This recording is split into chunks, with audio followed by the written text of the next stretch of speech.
Hello and welcome to Module 4 Day 1 video lecture. We're going to talk about primary research and why you need to start on it at the beginning of the week rather than when the assignment is due later this week. Here's an overview of what we're going to discuss today to include primary research reports, specifically progress reports. Generally, primary research consists of these three things. And because you are doing this from home and it's a 6-week course, I suggest using the online observation method to get your primary research finished. And this really helps you in the workplace as well, because workplace research has to be gathered quickly, and you can do this by using online observation, using the formats or the mediums you see on the screen. You can assess how impacted populations are feeling about your topic. So for example, if you were going to use online reviews, you could visit a website like Trustpilot and type in the name of a company that relates to your topic or to your solution and see how people are feeling about the issue or that company. And you wouldn't need to look at, we can see from the picture, there's over 100,000 reviews for that particular company. You don't have to review all of them. You just have to look at one or two exemplars that are either well worded or the sentiment behind the review exemplifies something you think is important to the topic or to the solution. Or you could use a website like OmniSci Tweet Map. That's that blue and gray picture you see, and it looks intimidating and is like, what is that? It's a free website, and if I remember, I'll show it to y'all after we get out of this PowerPoint. But you type in one or maybe two keywords, and what's great about the tweet map, besides just using Twitter to search, is that it hones in on a location, and that's important to Project 2, where you're looking at impacted populations within a certain city. Or you can just use regular Twitter and go to the advanced search filters to search for a specific place and looking at either the latest or the most popular tweets. And just like if you were looking at online reviews, you would only need to look at a few exemplars to get an idea of the sentiment behind your topic or the solution. So primary research, why am I having you do this? Because you are researching a real world problem, and that impacts people in the real world.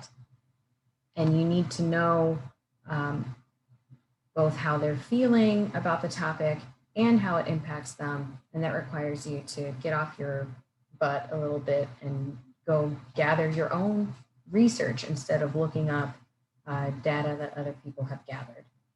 And then sentiment, how are they feeling? Because even though what you see on Trustpilot or Twitter, it's going to be misspelled or just other things that might take away the credibility of the writer.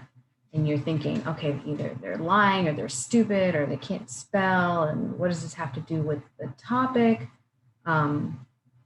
Despite the writer of the tweet or the review being untruthful or just not proofreading, the way they're feeling is still important, and you can analyze that rather than dismantling how they wrote the post altogether, or analyze what type of words they used and did that word crop up a lot in other tweets or reviews.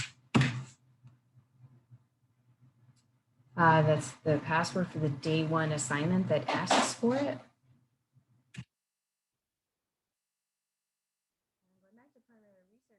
Need it for a research plan and solution assignment that is everyone needs to turn in on their own this week. It requires integration of primary research.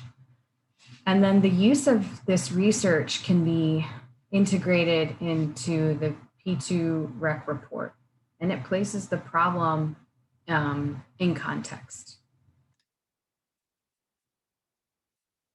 So as we, or as probably your e-text reading has discussed, there's different types of reports, and so far, really the one we focused on has been the progress report everybody had to write last week. And now you're kind of learning a more intricate report form, and that's the recommendation report. And it's essentially a long research summary for your recommendation on this real world problem, and it has so many moving parts. And if it were to be a text-based report or something you would print out and hand to your higher authority, it would probably span several pages, like 6 to 10, maybe like 15-ish pages. And that's why placing it into like this website form rather than a more text-based report makes it seem more accessible, and it makes it a little easier to add the visuals that help tell your story of your solution. And as I mentioned, you're going to be completing another progress report this week, but only one person should have been assigned this second progress report as per your task list that was already filled out from week 3. And this second progress report needs to include a work plan, and that's different from a task list because this is a list that breaks down the different parts of the recommendation report. So what you can do is like what these students did, and you copy and paste the guidelines of the recommendation report, and then you start just putting your team members' names next to parts that they want to complete. And ideally, everyone should be responsible for 2 to 3 parts of the report. And at least one of those parts should have a visual component, and that's important for just equal work distribution. And it's important because next week we will be talking more about creating a visual, and everyone in the group is going to have to create a visual for P2. So you don't have to do what you see on the screen, like highlighting it and making it look fancy like that. But within the second progress report that's submitted this week, I do need to see a list format like this with everyone's name next to something. I need to know who is doing what part of the recommendation report. And you as a group need to know this because it helps with accountability. So you're not scrambling, like who's going to write this part of the report and who's going to do this part, because you already know. And then you need to have a plan in case a team member kind of flakes out on you, or they're like, I can't do my 2 parts because I'm on vacation or something, which would be awful. But you could have a plan like Michael's going to take up those parts just in case. It's not ideal, but there should be no excuses for not having the rough or final draft of the report completed, because I don't care why it wasn't completed. The way you can account for someone who didn't contribute at all is the same way you've done for any group assignment, is to include a checklist at the top. So as part of that second progress report, I would like it to be streamlined in the way that you model it after a teammate's report from that first crop of progress reports. So that the first time everyone turned in a progress report, everyone should have looked over each other's report and decided, okay, I really liked Monique's style. I liked the template of her progress report. And because it looks so nice, the look of it, this is the one we're going to use for our group going forward. And so even though different people are completing the second and third progress report, they're still going to look to Monique's template, the look, like the colors and the headers and text and stuff, so that they're looking forward to design and they're looking for continuity for their group progress reports.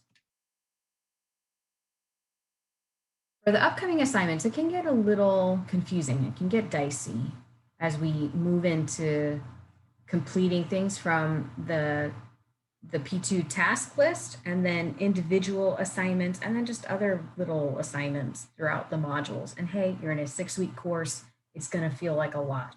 I get it, but you signed up for the 6-week course, so let's all get through it together. Everyone will complete 2 individual assignments this week, and it's what you see on the screen. And then based on whoever's name, I just made up the task list you see on the screen. Based on whoever is assigned to what, 2 people from your group are going to have 3 assignments to complete this week.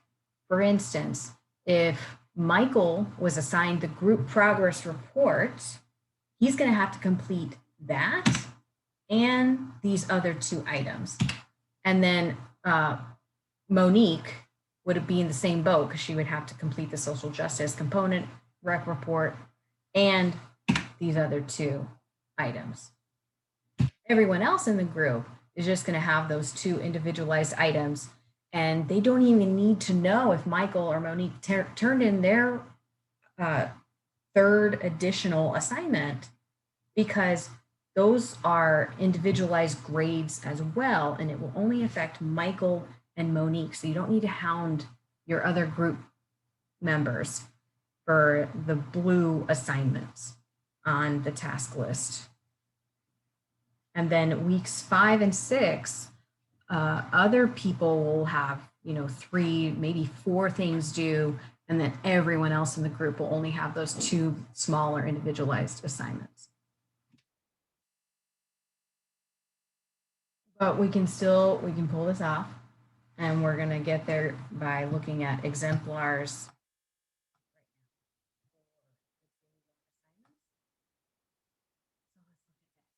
Here's the first individualized assignment everyone will have to complete.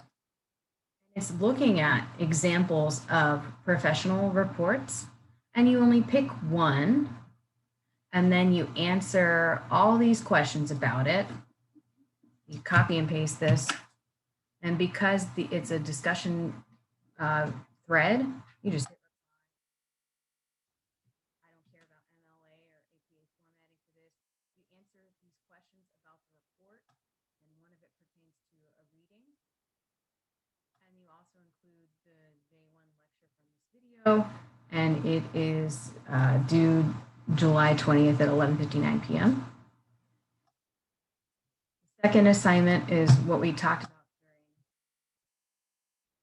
the slideshow, which is someone within the group, whoever was assigned to this on the task list already, needs to come to this assignment portal and upload their progress report. There's a picture of an example. There's a picture of a work plan example in case you're like, oh, I forgot what that needs to look like, because you need to include that in the body of the report. It should be short. 1 page is fine. And then how I'll grade this 60-point assignment. And it's not for everyone. Again, I haven't assigned it to the particular people from the task list, but it should only go to like, 5 or 6 students. And everyone else only needs to worry about this assignment for day 1.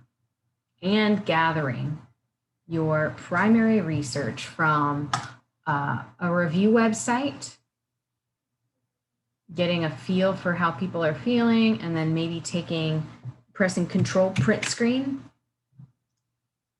opening up either Paint or a blank Word doc and getting some screenshots of the reviews, if that's what you're going to do, or you go to Twitter, you go to search, you type in a term like real estate. I know that's one of the topics you could choose from, and you decide on location, or you go to advanced search, and then maybe you take a screenshot of those.